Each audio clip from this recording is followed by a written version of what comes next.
Hello and welcome. এখন দেখব কিভাবে আমরা বিভিন্ন সার্ভারের রেজাল্ট ফাইলগুলো ফিল্টারিং এবং সেটাতে কাস্টম এসএনপি আইডি অ্যাড করতে পারি। তাহলে আমরা রেজাল্ট ফাইলে যাই। আমাদের রেজাল্ট ফাইলগুলো আছে হচ্ছে এখানে। প্রথমে আমরা ডিবিএনএসএফপি এর রেজাল্ট ফাইলটা দেখতে পাচ্ছি। এটাকে আমরা এক্সেলে ওপেন করি।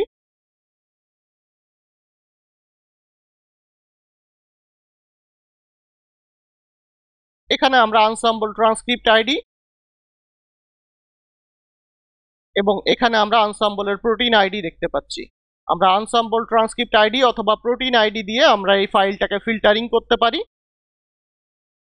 আমাদের ডিজায়ার্ড ট্রান্সক্রিপ্ট আইডি হচ্ছে লাস্টে 163 এবং প্রোটিন আইডির ক্ষেত্রেও লাস্টে 163।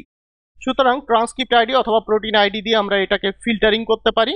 তাহলে আমরা কন্ট্রোল এ দিয়ে পুরোটাকে সিলেক্ট করব। এরপর আমাদের সর্ট অ্যান্ড ফিল্টারে যেতে হবে। এরপর আমাদের কাস্টম সর্টে যেতে হবে। এখান থেকে আমরা প্রোটিন আইডি অথবা ট্রান্সক্রিপ্ট আইডি সিলেক্ট করতে পারি। এরপর আমাদের ওকে ক্লিক করতে হবে।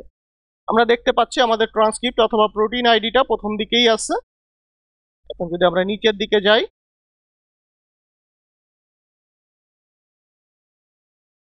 এখান থেকে আমরা দেখতে পাচ্ছি অন্য একটা ট্রান্সক্রিপ্ট আইডি অথবা প্রোটিন আইডি স্টার্ট হয়েছে। সুতরাং এখান থেকে এগুলোকে আমরা বাদ দিয়ে দিব, ডিলিট। এরপর আমরা কন্ট্রোল এস দিয়ে এটাকে সেভ করব। এখন আমাদের এই ফাইলটাতে কাস্টম এসএনপি আইডি অ্যাড করতে হবে প্রতিটা এসএনপি এর জন্য। এই কাস্টম এসএনপি আইডি অ্যাড করার জন্য যে প্রোগ্রামটা, সেটা অলরেডি আমাদের প্রোগ্রামস ফোল্ডারে আছে।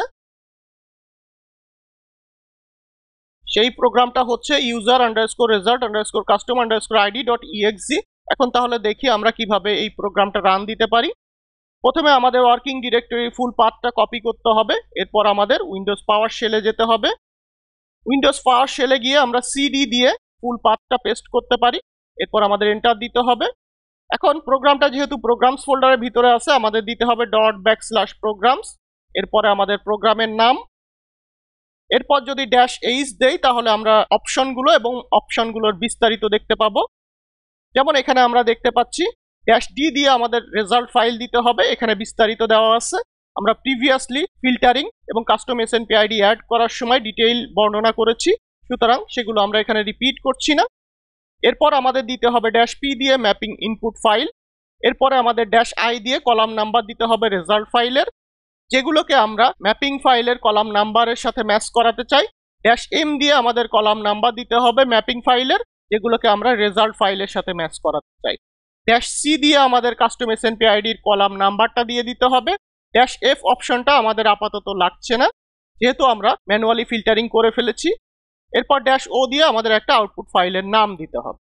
তাহলে আমরা প্রোগ্রামটা রান দেই। -d দিয়ে আমাদের রেজাল্ট ফাইলের নাম দিতে হবে।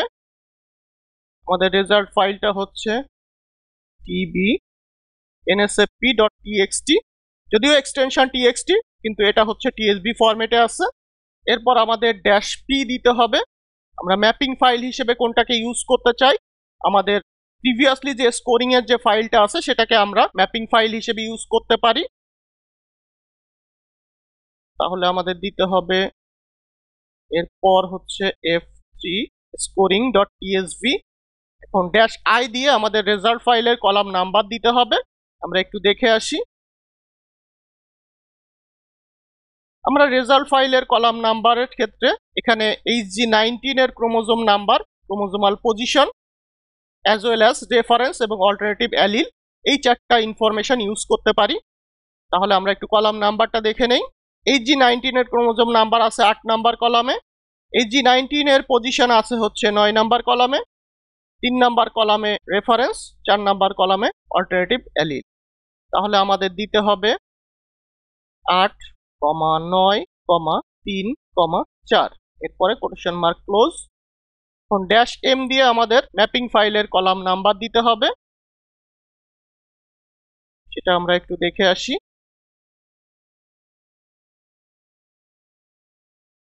এখানে আমরা দেখতে পাচ্ছি ক্রোমোজোম আছে হচ্ছে 6 নাম্বার কলামে, ক্রোমোজোমাল পজিশন 7 নাম্বার কলামে, 2 নাম্বার কলামে রেফারেন্স, 3 নাম্বার কলামে অল্টারনেটিভ অ্যালিল। তাহলে আমাদের দিতে হবে 6, 7, 6, 7, 2, 3।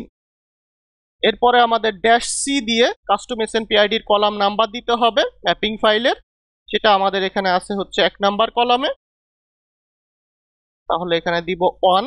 এরপর ড্যাশ এফ অপশনটা আমাদের লাগছে না, সো আমরা এখন দিব ড্যাশ ও দিয়ে একটা আউটপুট ফাইলের নাম। আউটপুট ফাইলগুলোকে রাখার জন্য এখন আমরা একটা ফোল্ডার ক্রিয়েট করি,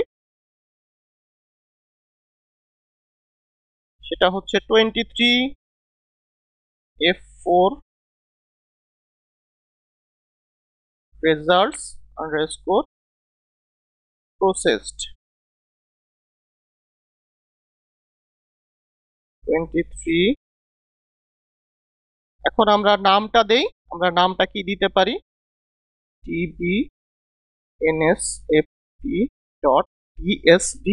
এখন আমরা এন্টার দেই, আমাদের প্রোগ্রামটা রান হয়ে গিয়েছে। আমরা যদি রেজাল্ট ফাইলটা একটু দেখি,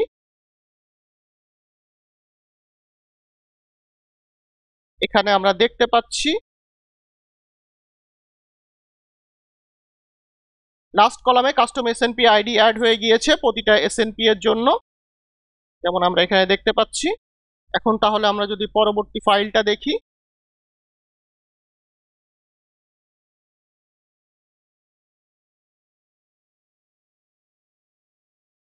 এখন যদি আমরা এই ফাইলটা ওপেন করি, এখানে আমরা দেখতে পাচ্ছি অলরেডি কাস্টম এসএনপি আইডি আছে এখানে, সুতরাং এটার ক্ষেত্রে আমাদের কাস্টম এসএনপি আইডি অ্যাড করা লাগবে না। এখন যদি আমরা এই ফাইলটা ওপেন করি, এখানে আমাদের কাস্টম এসএনপি আইডি অ্যাড করতে হবে। এখানে আমরা যে কলামটা দেখতে পাচ্ছি সেটা হচ্ছে এখানে ওয়াইল্ড টাইপ রেসিডিউ, এটা হচ্ছে অ্যামিনো অ্যাসিডের পজিশন, এবং এটা হচ্ছে অল্টারনেটিভ অ্যামিনো অ্যাসিড অথবা মিউটেটেড অ্যামিনো অ্যাসিড। আমরা এই তিনটা কলামকে ম্যাপিং ফাইলের তিনটা কলামের সাথে ম্যাচ করতে পারি।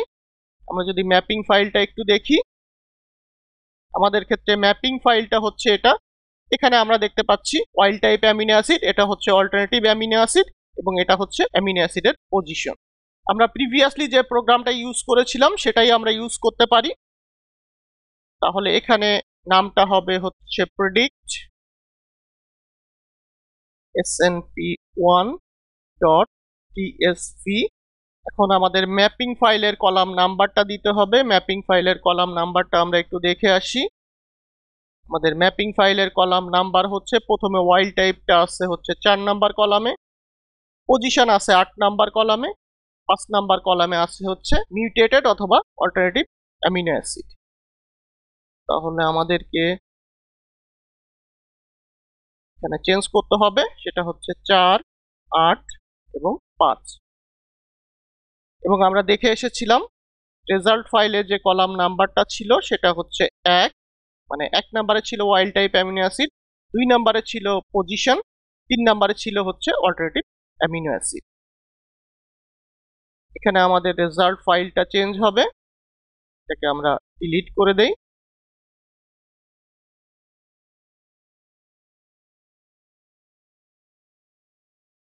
এখানে আমরা ড্যাশ টি দিয়ে রেজাল্ট ফাইলটা দিয়ে দেই, সেটা হচ্ছে predict snp1.tsv। এখন আমাদের এন্টার দিতে হবে। আমাদের প্রোগ্রামটা রান হয়ে গিয়েছে।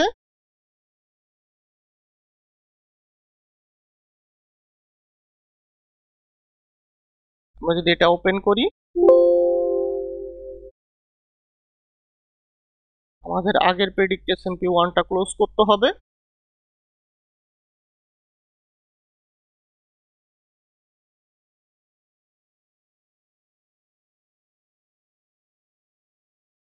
এখানে আমরা দেখতে পাচ্ছি লাস্ট কলামে প্রতিটা এসএনপি এর জন্য একটা করে কাস্টম এসএনপি আইডি অ্যাড হয়ে গিয়েছে।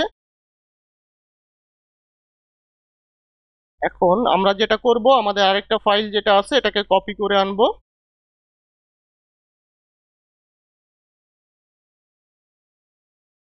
এরপর আমরা এটাকে এখানে পেস্ট করব। এখন তাহলে দেখলাম কিভাবে আমরা বিভিন্ন সার্ভারের রেজাল্ট ফাইলগুলো ফিল্টারিং করতে পারি এবং কাস্টম এসএনপি আইডি অ্যাড করতে পারি। Thank you everyone.